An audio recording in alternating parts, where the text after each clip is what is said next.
السلام عليكم، اهلا بكم في هلا فود. النهارده ان شاء الله هنعمل مع بعض الفايش الصعيدي الهايل اللي حضرتك شايفاه معايا ده. هنعمل مع بعض الفايش بكل اسراره وتركاته بنفس الطريقه اللي بيعملوها حبايبنا في الصعيد بخميره الحمص اللي كل الناس بتقلق منها وبتخاف من فشلها. لا خالص، هخليك تفوقي على نفسك فيه، وهقول لك ازاي بتخمري خميره الحمص وازاي بتخمريها على 3 مراحل، وكمان هقول لك ازاي طريقه العجن وطريقه الخبز اللي على مرحلتين. تابعي معايا عشان كل الاسرار وكل التركات باذن الله النهارده هتكون متوفره تحت ايدك في الفيديو. هخليكي تتفوقي على نفسك وهخليكي تخرجي باحلى نتيجه، يبقى معاكي اجمل فايش باذن الله. يلا بينا مع بعض على المقادير وطريقه التحضير. وعلى فكره هسيب لك كمان في صندوق الوصف كل المقادير باذن الله عشان تكون سهله معاكي. بس يا ريت تقولي لي بتتابعيني من اي بلد، ولو عجبك الفيديو بتاعي ما تنسينيش في لايك وكومنت لطيف وتعملي شير علشان الكل يستفيد. ولو ما كنتيش مشترك معايا في القناه يا ريت تعملي بسرعه سبسكرايب وتنوريني في القناه وتضغطي على زر الجرس للكل عشان يوصلك مني كل جديد. يلا بينا مع بعض على اهم اسرار وتركات نجاح الفايش الصعيدي. بسم الله الرحمن الرحيم. خميرة الفايش بتبقى عكس الخميرة العادية اللي احنا عارفينها، بمعنى ان اي خميرة علشان ننشطها المفروض ان احنا بنحط معاها سكر عشان تنشط وتبقى قوية، وكمان يكون الوسط بتاعها دافي، بمعنى ان انا احاول ان انا اعجن الخميرة دي بمية دافية او حليب دافي. ولكن خميرة الحمص هنا معايا مختلفة تماما، ان دي خميرة الفايش اللي انا بخمر فيها الفايش الصعيدي. بيتخمر الفايش الصعيدي فيها حاجة من 3، يا حمص العادي خالص انا بجيبه من المقلة العادي جدا، الحمص ده بيبقى انصاف كده، او بيتخمر في السمسم العادي خالص، او بيتخمر في الفول المدشوش اللي بيتعمل منه الطعمية المصري او الفلافل المصري، او بيتخمر في خليط من الحمص مع السمسم. تمام. والتخمير بتاعه بيكون مختلف، بمعنى ان انا بحاول ان انا اوفر الوسط بتاع الخميرة يكون وسط فيه سخونة عالية شوية عن الدفء بتاع الخميرة العادية. فهبدأ ان شاء الله معاكم حالا. هنعمل مع بعض الخميرة دي ونوفر لها الوسط الخاص بيها. بيبقى معايا الحمص اللي بجيبه من المقلة العادي جدا ده. ببدأ ان انا الحمص ده ببدأ ان انا احمصه تحميصة خفيفة او من غير تحميص حتى. ببدأ ان انا اجرشه في الكبة، بيتجرش مش بيبقى ناعم، بيبقى فيه حبيبات كده، ودي مهمة جدا لنجاح الخميرة بتاعة الفايش. تمام. كمان بجيب شوية من السمسم، يعني الحمص ده اللي معايا في حدود معلقة قبل الطحن، بعد الطحن بيديه في حدود معلقة ونص. تمام. مش بيطحن ناعم زي ما قلنا، اهم حاجة من عوامل نجاح الخميرة بيكون مطحون خشن. تمام. السمسم نفس الطريقة، باخد نص معلقة من السمسم قبل الطحن، وبعد الطحن بتديه في حدود المعلقة، برضو مش بطحنه ناعم، بطحنه خشن في كبة الخلاط اللي بطحن فيها البهارات. هبدأ بقى انزل بالمطحونين دول مع بعض في برطمان. يفضل البرطمان بتاعي يكون ازاز طبعا، ويكون ناشف جدا ما فيهوش اي نقطه من الميه او السوائل. هبدا انزل بالاثنين دول، المطحون بتاع الحمص مع مطحون السمسم في البرطمان، وهنزل عليهم بكميه محترمه من الحليب السخن المغلي، مش الدافي، المغلي. بعد ما نزلت بالنوعين عندي في الشكل ده في البرطمان بتاعي، او البرطمان يفضل يكون ازاز عشان يتحمل درجه الحراره العاليه بتاعه الحليب. هبدا انزل عليه بالحليب اللي معايا في حدود كوبايه، من كوبايه لكوبايه ونص. اهم حاجه طبعا واضح ان هو بيغلي والكميه بتاعه البخار خارجه منه. اهم حاجه عندي ان انا بقلب الكميه بتاعتي وتكون سايله، ما تكونش الكميه بتاعه الحمص مع السمسم تكون اكتر من الحليب، لا الحليب هو اللي بيكون اكتر علشان يديني سايل كده بالشكل ده. بيكون بدرجه الحراره العاليه اللي حضرتك شايفاها معايا دي. شايفين الكميه دي؟ هنغطيها مع بعض سوا بغطا البرطمان، بيكون غطا محكم، وبرده الغطا بيكون نضيف وناشف وزي الفل. وقبل ما اغطي البرطمان بتاعي بجيب قطعه من اكياس التلاجة وبقطعها على قد البرطمان وازيد شويه منه، وابدا ان انا اقفلها كويس جدا عشان اتاكد ان الغطا عندي هيكون محكم وميدخليش اي هواء نهائي ولا يسرب اي حاجه. وده الخليط ده بيكون طبعا سخن، درجه حرارته عاليه جدا، فعشان اخليه البيئه بتاعته برضو تساعد على ان هو يختمر بسرعه، سواء كنت في صيف او في شتاء، يفضل ان انا اعمل له حمام ميه او بان ماريه، بمعنى ان انا اسخن ميه واخليها درجه حرارتها عاليه، وابدا ان انا انزل بالبرطمان بتاعي جوه الميه دي. هنشوف حالا مع بعض. وبيبقى معايا حله بالشكل ده او اي اناء بسخن فيه ميه بتبقى درجه الحراره بتاعتها ما وصلتش لدرجه الغليان، وابدا احط فيها اي حاجه معدن كده، اي طبق معدن او ازاز، وبنزل بالبرطمان بتاعي بالشكل ده علشان يبقى الجو اللي حوالين البرطمان بتاعي يكون فيه سخونه ويساعد على ان الخميره اللي عندي تخمر. وبغطي كل ده بفوطة مطبخ نضيفة، وكمان بنزل بغطا الحلة وبسيب الموضوع ده عندي في مكان دافي، ما احاولش ان انا اجي ناحيته لمدة من 12 ساعة ل 24 ساعة. بعد مرور 12 ساعة بشقر على البرطمان بتاعي وبشوفه، لو حجمه زاد يبقى هي اشتغلت وبقت فعالة، لو حجمه ما زادش برجع الموضوع تاني واسخن الميه من تاني واعمل نفس الطريقه تاني واسيبها كمان 12 ساعه. فبشقر عليها بعد مرور ال 12 ساعه التانيه، يعني بعد مرور 24 ساعه هنشوف مع بعض شكل البرطمان بقى قد ايه حجم الخميره جواه. وبعد مرور 24 ساعه، يعني بعد مرور يوم كامل، انا كنت عاملاه في حدود الساعه 8 صباحا. تاني يوم الساعه 8 صباحا بقى حجم الخميره عندي بالشكل ده، ما شاء الله حجمها تضاعف جدا وفصلت، والفقاعات دي كلها ده تخمير الخميره بتاعه الحمص مع السمسم. طب انا ليه حطيت حمص وسمسم؟ بحط الاتنين مع بعض علشان اقلل من ريحه الحمص، لان الحمص بعد التخمير بتبقى ريحته لحد ما نفاذه، ولكن لما بحط معاه السمسم بيقلل شويه من الريحه النفاذه. وكمان هحط حاجتين اتنين مهمين جدا علشان تبقى ريحه الفايش بتاعي هايله وجميله جدا والى حد كبير جدا، او هي نفس ريحه الفايش اللي بنشوفه وبناكله من اخواننا الصعايده، بيبقى جميل جدا جدا، بيحطوا له اضافتين في منتهى الجمال، بتبقى ليه ريحه كده مميزه.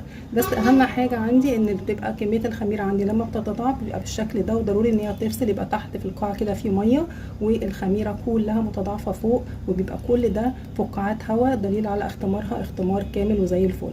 دي اول عمليه اختمار. هنكمل عمليه الاختمار بعمليه تانية او تاني مرحله من مرحله الاختمار، ان انا هزود على الكميه دي في حدود من معلقه ل2 دقيق عادي جدا، وكمان بزود شويه حليب دافي او شويه ميه دافيه زي، وافضل اقلب لغايه ما اوصل للقوام بتاع الكميه اللي معايا دي زي قوام الزلابيه بالظبط. هنشوف كل ده مع بعض بالتفصيل حالا.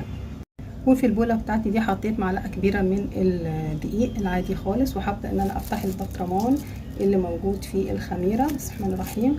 لو نلاحظ الجزء ده ما فيهوش اي حركه ولا اي صوت، معنى كده ان في كميه من الهواء موجوده جوه ومحبوسه. هبدا بسم الله الرحمن الرحيم افتح، سمعنا الصوت مع بعض.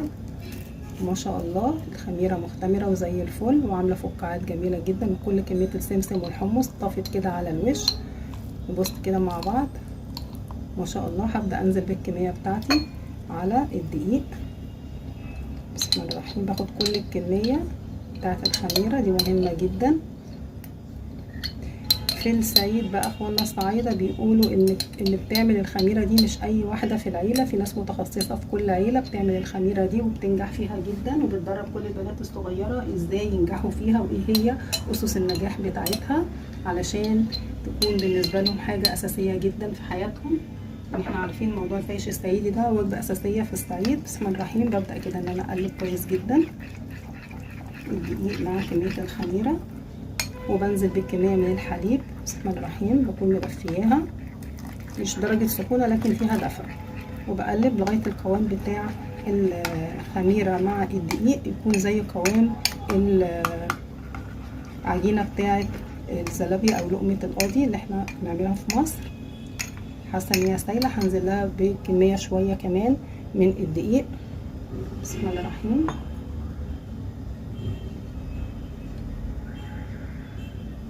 وهبدا ان انا اقلب برضو لغايه ما اوصل لقوام العجين بتاعي زي قوام الزلابيه بالظبط. بتبقى نسبه وتناسب كده بالنظر.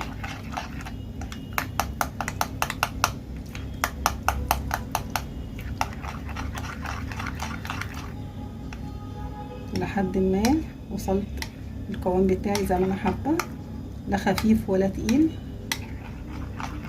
هبدا بقى ان انا اغطيه، وبرده هحطه في حمام ميه او بماريه زي ما عملت قبل كده مع البطرمان، وببدا ان انا اغطيه وهسيبه في حدود ساعه كده.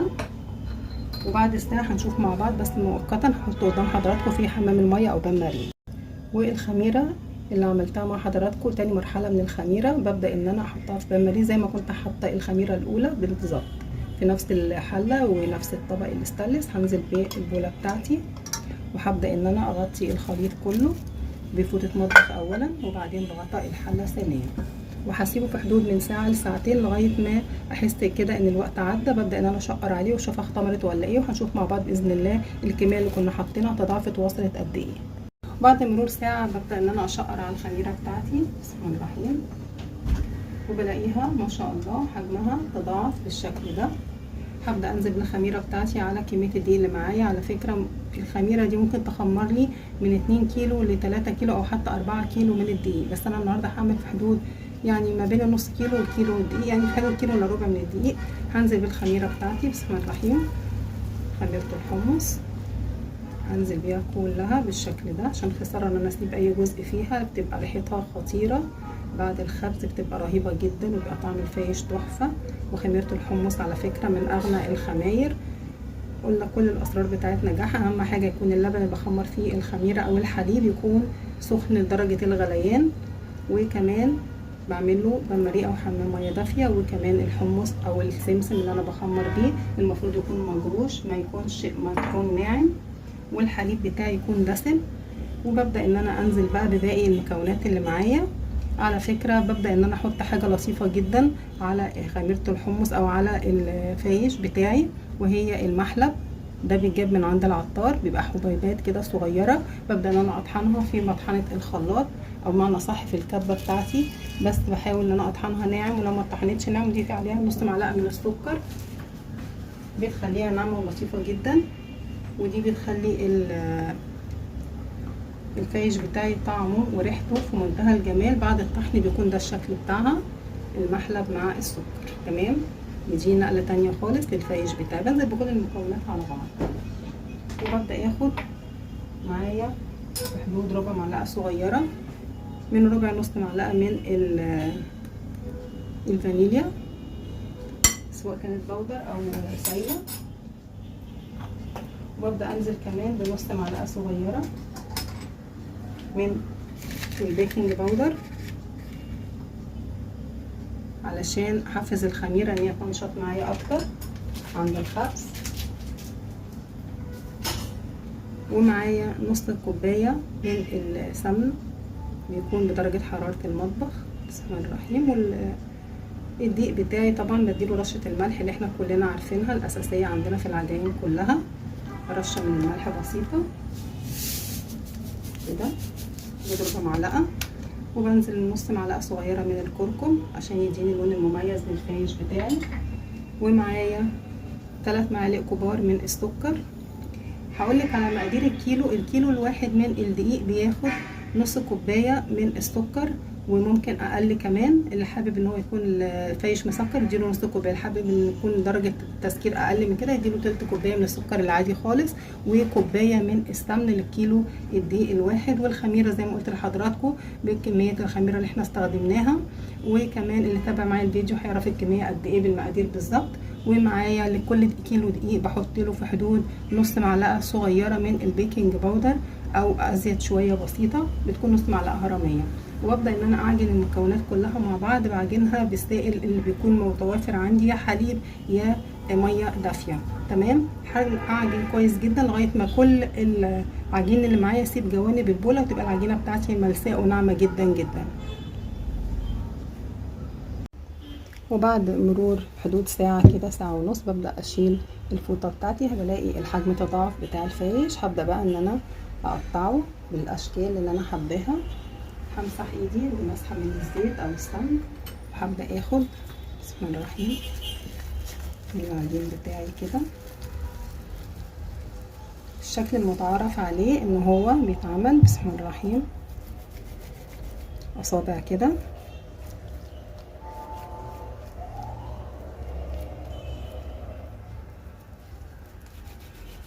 علشان ما يكونش حجمها طويل زيادة عن اللزوم ولا سميك زيادة عن اللزوم بالشكل ده.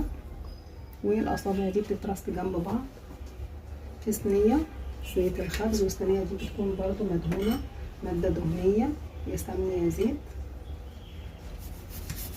ببدأ ان انا اديلها مدى مسحة كده، ببدأ اخد الاصابع بتاعتي وبرصها بالشكل ده. وكل صابع بعد ما بخلصه ببدأ ان انا اديله مسحه كده جنبه من السمن او الزيت، علشان ما يلزقش فيه الصابع اللي احطه جنبه التاني. وممكن ان انا اعمله بشكل ارغفه كده او لوف طويل، بيتقطع بعد ما بيتخمر وبعد ما بيتخبز. بس مؤقتا كده احنا بنعمل مع بعض الشكل المتعارف عليه للفايش الصعيدي بتاع حبايبنا اللي في الصعيد. نعمله بالشكل التقليدي بتاعهم بالظبط. اقللها كده لان هي لسه هتختمر تاني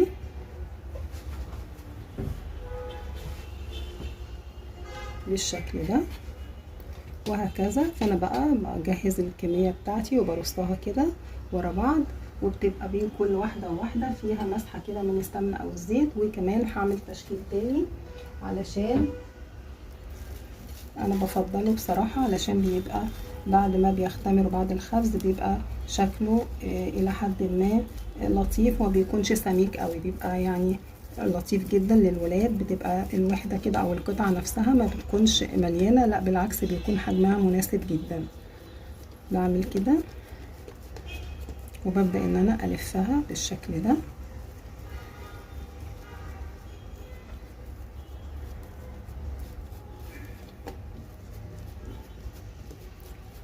تبقى اسطوانيه بالشكل ده كده. يا رب تكون واضحه قدام حضراتكم.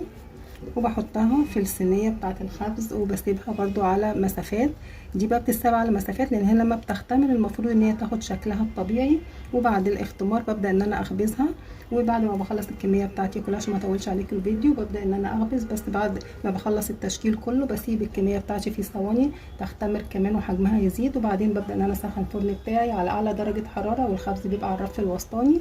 وبخلي اثناء الخبز بيكون درجه الحراره بهديها شويه، بخليها 180 درجه، وبحط الصواني بتاعتي في الرف الوسطاني او شبكه الفرن. وبعد ما خلصت التشكيل بتاعي بالشكل ده عملت كل الاشكال اللي ممكن ان انتوا تشوفوها، الاصابع اللي جنب بعض زي اخواننا وحبايبنا اللي في الصعيد، والاقراص برضو زي حبايبنا اللي في الصعيد، واللوف او الشكل العامل زي سويس رول بالشكل ده. هسيب بقى التشكيل الجميل بتاعي ده يختمر في حدود ساعه كمان، وبعدين هبدا اخبز على درجه حراره 180. بعد ما اسخن الفرن ل 200 هنزلها ل 180 في الرف الوسطاني. بعد الخبز باذن الله هنشوف الشكل الجميل ده، بس مش هخبز الا بعد التخمير. وبعد ما تضاعف حجم الفايش بتاعي بالشكل الجميل ده هبدا بقى انا اخبزه في فرن سابق التسخين على اعلى درجه حراره. بسخن الفرن وبعد كده بنزلها ل 180 درجه، بخبز على الرف الوسطاني الخبزه الاولى، وبعد ما يتخبز هنشوف مع بعض الشكل الجميل بعد الخبز. وده شكل الفايش بتاعنا بعد الخبزه الاولى. هسيبه يهدى تماما وبعدين هنبدا نقطعه علشان ياخد التحميصه الاخيره بتاعته. بعد التقطيع والتحميص بقى معايا اجمل واطعم فايش تحفه وجميل جدا. طبعا انا بحمصه على درجه حراره متوسطه مش على درجه حراره هاديه، بالعكس لو درجه حراره هاديه هيقوس معاكي، لكن انا بعمله على درجه بحمصه على درجه حراره متوسطه. هايل وجميل جدا بسم الله ما شاء الله. هنشوف بقى مع بعض في طبق التقديم.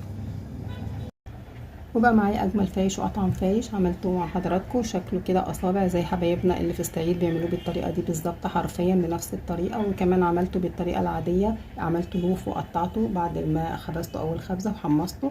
يا رب يكون الفيديو بتاعي كله كان واضح قدام حضراتكم. كل التريكات قلناها اثناء الفيديو، سواء كانت تريكه الخميره او تريكه العجن او حتى تريكات التسويه. دمتم في رعايه الله والسلام عليكم ورحمه الله.